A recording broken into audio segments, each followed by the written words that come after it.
Good morning students. आज मैं आप लोगों को बीकॉम सेम 3 का जो टैक्सेशन है उसमें चैप्टर नंबर 5 जो है सैलरी इनकम એટલે કે પગારની આવકો, वो मैं आपको इसके पहले वाले वीडियो में मैंने आपको करवाया था। उसमें ग्रेच्युटी और पेंशन के जो प्रोविजंस है वो मैंने कुछ सम्स आपको करवाए थे और उसी के रिलेटेड मैं आपको आज सम नंबर 20 जो है उसका बी है वो करवाने वाली हूँ।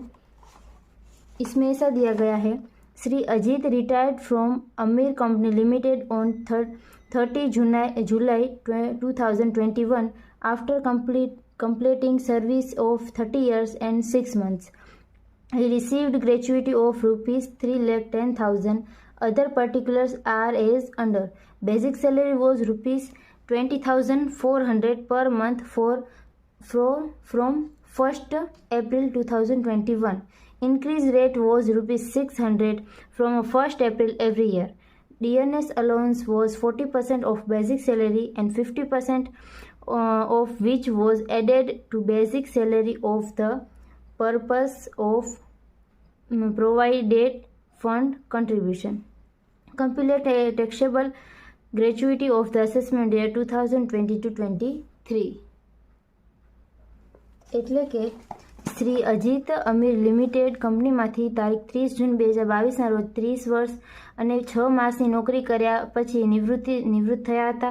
તેમને ગ્રેચ્યુટી તરીકે 3,10,000 મળ્યા છે અને માહિતી નીચે પ્રમાણે છે। 1/4/2022 થી માસિક 20,400 નો મૂળ પગાર હતો। ઇજાફો ₹600 હતો જે દર વર્ષે 1 એપ્રિલથી મળતો હતો। માસિક મોંઘવારી ભથ્થું 40% હતું। પ્રોવિડન્ટ ફંડની ગણતરી માટે મૂળ પગારમાંથી 50% મોંઘવારી ભથ્થું ઉમેરવામાં આવતું હતું। આવા આંકણી વર્ષ 2023-24 માટે કરપાત્ર ગ્રેચ્યુટીની ગણતરી કરો। तो अभी यहाँ पे फर्स्ट है, हमें टैक्सेबल ग्रेच्युटी का कैलकुलेशन करना है। तो फर्स्ट में यहाँ पे लिख दूंगी, मैंने आपको इसके पहले वाले वीडियो में भी करवाया है इसीलिए आपको आता ही होगा।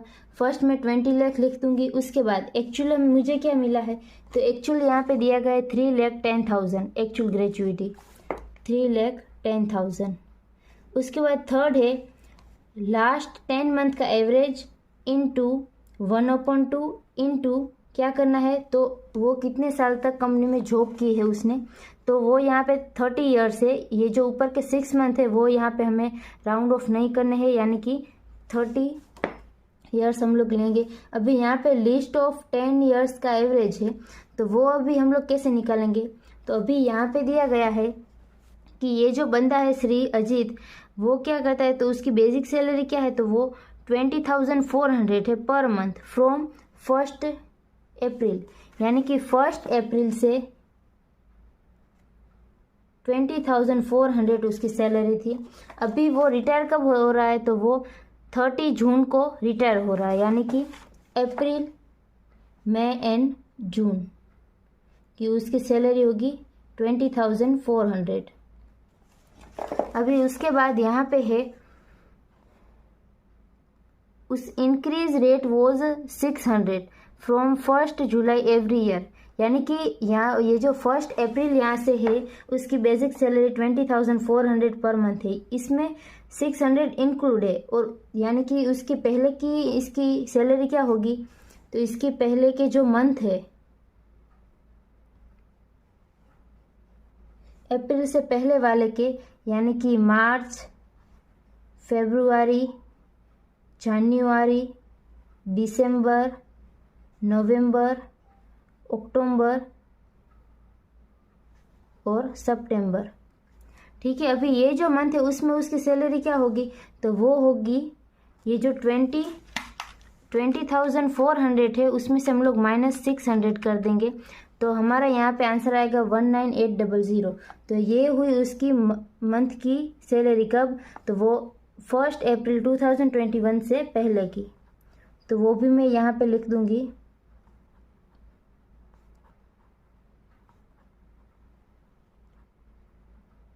अभी इसके बाद यहाँ पे ऐसा दिया गया है कि DNS allowance was 50% of basic salary.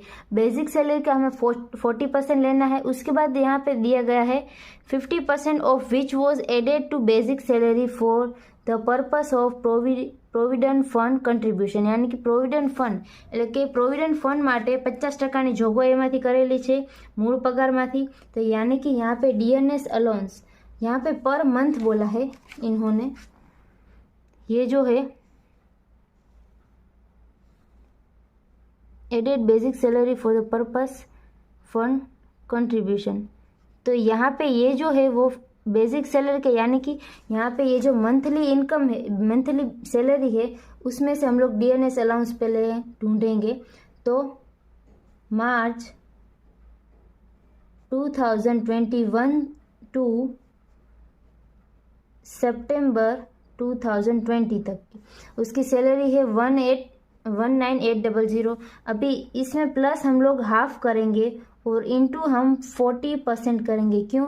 क्योंकि यहाँ पे हाफ हमने क्यों किया? क्योंकि यहाँ पे 50% दिया गया है।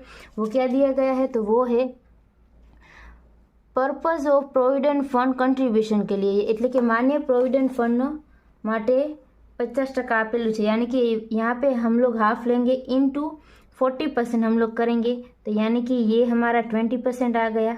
ठीक है, अभी 19800 है, उसका 20% हम लोग निकालेंगे तो हमारा आंसर आ गया 3960। ठीक है, अभी ये क्या है? ये हमारा डीएनएस अलाउंस आया लास्ट में। तो अभी ये जो है वो हमें मंथली जो सैलरी है उसमें ऐड करना है, यानी कि monthly salary is equal to 19800 plus 3960। तो यहाँ पे टोटल 23,760 आएगा। ठीक है, अभी इसके बाद सेकेंड नंबर की है अप्रैल 2021 टू जून 2021 की सैलरी। अभी उसमें 20,400 है, तो प्लस हाफ इंटू 40%, तो इधर भी 20% आ जाएगा। तो यहाँ पे हमारा आंसर आएगा 4080। ठीक है, अभी हमें क्या करना है? अभी ये भी हमें ये जो मंथली सैलरी है उसमें हमें ऐड करना है 20,400 प्लस 4080। तो यानी कि यहाँ पे हमारा आंसर आएगा 24,480। ठीक है, अभी ये हमें मंथली मिली। ठीक है, तो अभी ये जो है उसकी जगह पे हम लोग क्या लिखेंगे? लास्ट में हम लोग यहाँ पे देख लेंगे कि ये जो मार्च 2021 टू सितंबर 2021 तक का कितने मंथ है? 7 मंथ है। ठीक है, 7 मंथ है और मंथली इनकम हमारी क्या है? 23,760 इंटू 7 करेंगे हम लोग, तो यहाँ पे आंसर आएगा 1,66,320। उसके बाद ये जो अप्रैल है, अप्रैल 2021 टू जून 2021, तो ये कितने मंथ हुए? 3 मंथ हुए, इंटू 3 कर देंगे डिवाइड।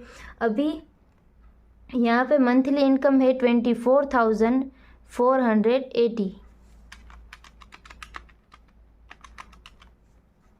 तो 73,440।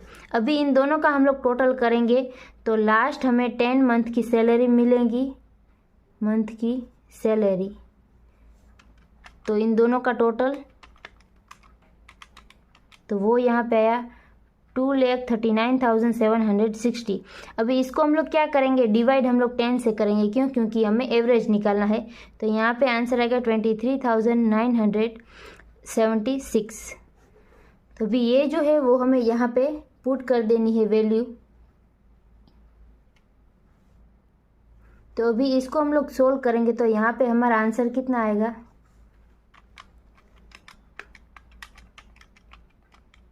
तो यहाँ पे आएगा 3,59,000 640। ठीक है, अभी हमें देखना है कि ये तीनों में से कम हमारा कौन सा अमाउंट है, यानी कि इस तीनों में से कम कौन सा है। तो ये सेकंड नंबर वाला जो है ये कम है, इसीलिए 3,10,000 जो है वो हमारा एग्जेम्प्टेड पोर्शन होगा। इसीलिए टैक्सेबल ग्रेचुइटी बराबर actual gratuity minus exempted portion. ठीक है, એટલે કે કરપાત્ર ગ્રેચ્યુઇટી બરાબર ખરેખર ગ્રેચ્યુઇટી મળેલી જે છે તે માઇનस कर मुक्त ग्रेचुइटी, यानी कि एक्चुअल हमें 3,10,000 मिला है, उसमें से माइनस हम लोग 3,10,000 कर देंगे तो हमारा आंसर 0 आएगा यहाँ पे। यानी कि ये जो हमें ग्रेचुइटी मिली है 3,10,000, उसमें हमें कोई भी टैक्स नहीं गिनना है। उसके बाद मैं आपको सम नंबर 26 जो है उसका ए जो है वो करवाने वाली हूँ। उसमें ऐसा दिया गया है कि ये जो मिस्टर सौरभ है,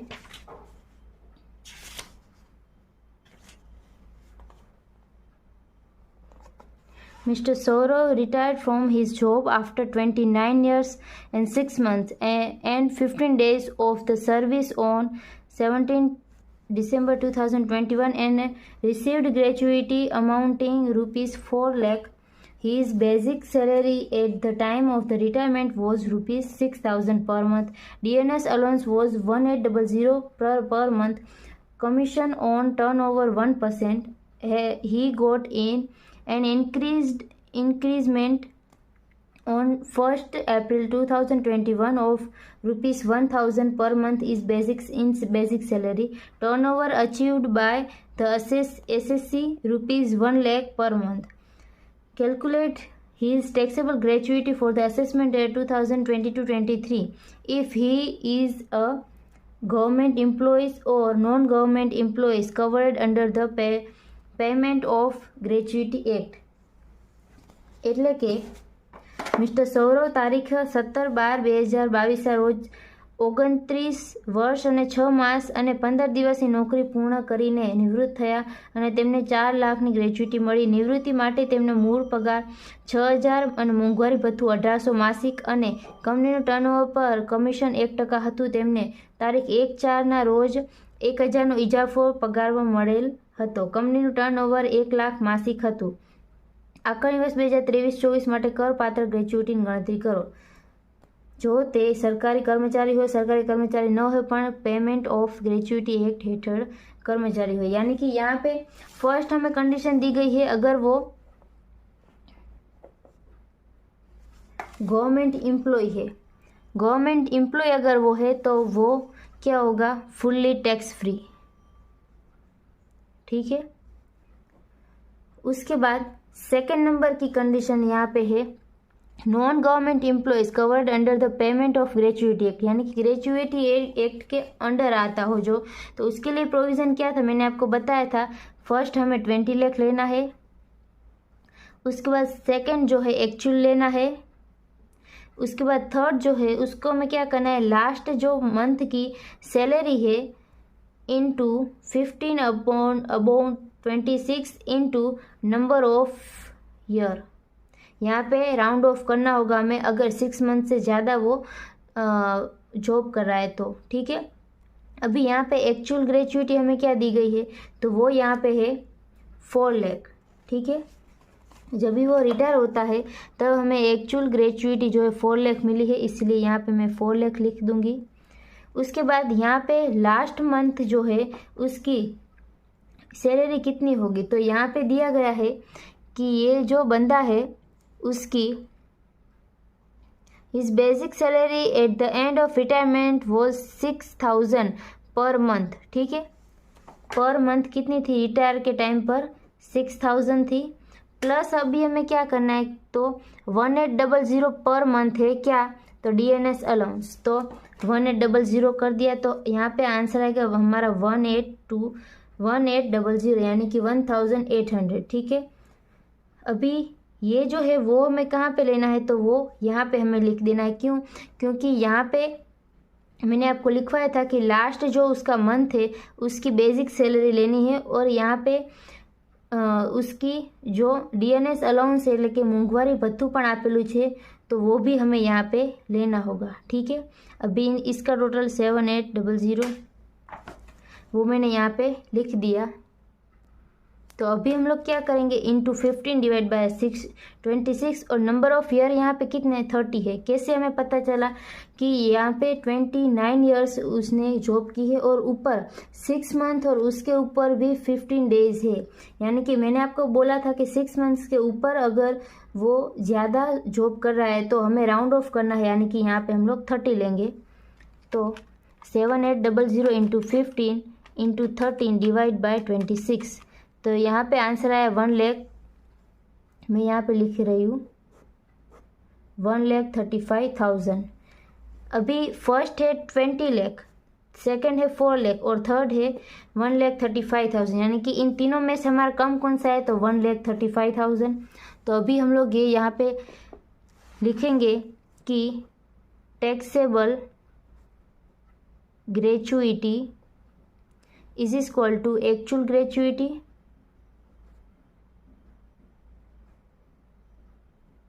માઇનસ એક્ઝેમ્પ્ટ, એટલે કે જે कर मुक्त ग्रेचुइटी આપણને મળી તે एक्चुअल ग्रेचुइटी यहाँ पे 4 लाख है, उसमें से माइनस हम लोग 1,35,000 करेंगे। तो यहाँ पे हमारा आंसर आएगा 2,65,000। 2,65,000। तो ये होगा हमारा फाइनल आंसर। ये है हमारी taxable gratuity.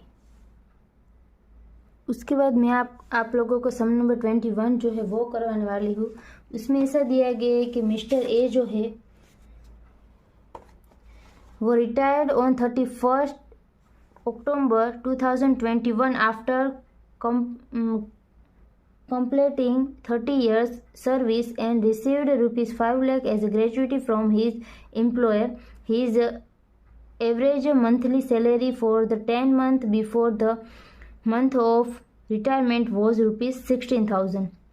His monthly pension has been fixed as rupees 7,000 on 1st February. He received rupees 2,70,000 as commuted pension by surrendering his half right to receive pension. Determine the taxable income of pension and gratuity for the assessment year 2022-23। यानी कि first हम लोग gratuity निकालेंगे। Mister એ 30 વર્ષની નોકરી કરી તારીખ 31/10/2022ના રોજ નિવૃત્ત થયા અને તેમનો માલિક પાસેથી ગ્રેચ્યુઇટીના 5 લાખ મળ્યા છે। નિવૃત્તિની તારીખના અગાઉના 10 માસનો સરેરાશ માસિક પગાર ₹16,000નો હતો। નિવૃત્તિ વખતે નક્કી થયેલ માસિક પેન્શન દર ₹7,000નો હતો। તારીખ 1/2/2023ના રોજ તેઓ 2,70,000નું એક સામટું પેન્શન મળે છે, જે 50%ના ધોરણે મળ્યું હતું। આકારણી વર્ષ 2023-24 માટે પેન્શન અને ગ્રેચ્યુઇટી અંગે તેમની કરપાત્ર આવક નક્કી કરો। अभी यहाँ पे हम लोग फर्स्ट लिखेंगे कैलकुलेशन ऑफ टैक्सेबल ग्रेचुइटी। ठीक है, उसके बाद फर्स्ट हम लोग लिख देंगे 20 लाख। उसके बाद सेकंड है हमें एक्चुअल में कितना मिला है, तो यहाँ पे एक्चुअल में हमें 5 लाख मिला है। ये रहा 5 लाख, तो 5 लाख मैंने लिख दिया। उसके बाद थर्ड है लास्ट 10 मंथ की, यहाँ पे एवरेज इनकम दी गई, सैलरी दी गई है वो 16,000, यानी कि 16,000 इंटू 1/2 इंटू यहाँ पे ईयर कितने दिए गए हैं वो है 13 ईयर्स। ठीक है, 30 ईयर्स।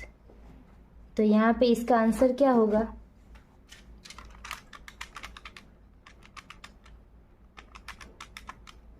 $2,40,000। उसके बाद ये जो 3 है इसमें से कम कौन सा है, तो ये 2,40,000 कम है, सब इन तीनों में से कम है, इसीलिए फाइनल में लिखूंगी taxable gratuity is equal to actual gratuity minus exempt, એટલે કે खरेखर મળેલ ग्रेचुइटी माइनस कर मुक्त ग्रेचुइटी 2,40,000। एक्चुअल हमें मिली थी 5 लाख, उसमें से हमें माइनस करना है 2,40,000। तो यहाँ पे हमारा आंसर आएगा 2,60,000। ये है हमारी टैक्सेबल ग्रेच्युइटी। उसके बाद पेंशन के बारे में दिया गया है। पेंशन, अभी ये जो पेंशन है उसको यहाँ पे दो पेंशन दिए गए, एक मंथली है और एक कम्यूटेड पेंशन है। तो अभी ये जो यहाँ पे मंथली जो है पेंशन वो पूरा टैक्सेबल होता है। तो यहाँ पे मंथ का है 7,000। ऑन 1st February ही received ₹2,70,000 as a commuted pension by surrounding his half right to receive pension. यानी कि यहाँ पे वो 31 अक्टूबर को रिटायर होता है, ठीक है।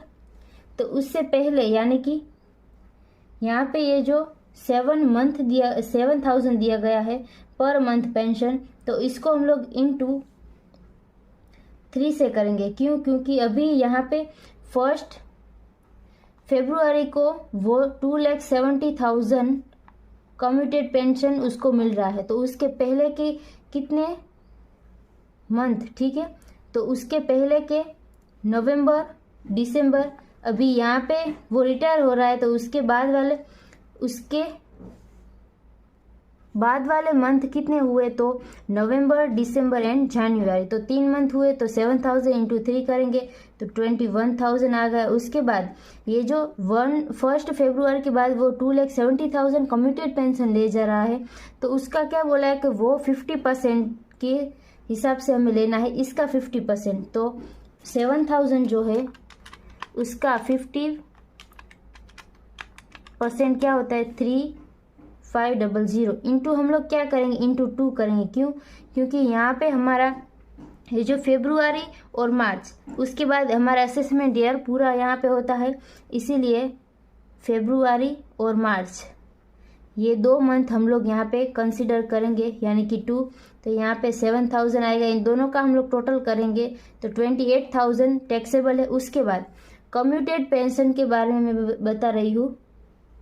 अभी ये जो कम्यूटेड पेंशन है उसकी कैलकुलेशन उसका कैसे करेंगे, એટલે કે જે 2,70,000 એક સામટું पेंशन જે લઈ જાય છે તેની ગણતરી કેવી રીતના કરશું। तो यहाँ पे दिया गया है 2,70,000 जो है वो क्या है, तो वो यहाँ पे commuted pension by surrounding is 1/2 right to receive pension, यानी कि ये जो है वो 1/2 है, 1/2 2,70,000। तो 1 के हिसाब से कितना, यानी कि इसको ऐसे भी हम लोग लिख सकते हैं 50% के हिसाब से 2,70,000 हमें दिया गया है, तो 100% के हिसाब से हमें कितना मिलेगा पेंशन। तो 2,70,000 इंटू 100 डिवाइड बाय 50, तो हमारा यहाँ पे आंसर आएगा 5,40,000। ठीक है, ये है। अभी इसे हमें क्या करना है, ये जो पेंशन हमें दिया है वो ग्रेजुएटी के साथ दिया गया है, इसलिए हम इसको 3 से डिवाइड करेंगे, तो हमारा यहाँ पे आंसर आएगा 1,80,000। अभी ये जो 1,80,000 हमें जो मिला वो हमारा एग्जेम्प्ट है, એટલે કે कर मुक्त है। तो अभी यहाँ पे taxable pension is equal to actual जो पेंशन है वो उसमें से माइनस एग्जेम्प्ट, એટલે કે कर खरेखर मॉडल पेंशन माइनस कर मुक्त पेंशन, यानी कि एक्चुअल हमें 5,40,000 नहीं सॉरी यहाँ पे 2,70,000 हमें लेना है, 2,70,000 माइनस 1,80,000। ठीक है, तो यहाँ पे आंसर हमारा क्या आएगा, वो आएगा 90,000। तो ये जो 90,000 है वो हमारा टैक्सेबल पेंशन कहा जाएगा। तो ये मैंने ग्रेच्युइटी और पेंशन के जितने भी सम्स है वो मैंने आपको ये वीडियो में और इसके पहले वाले वीडियो में करवा दिया है। I hope you understand and thank you all.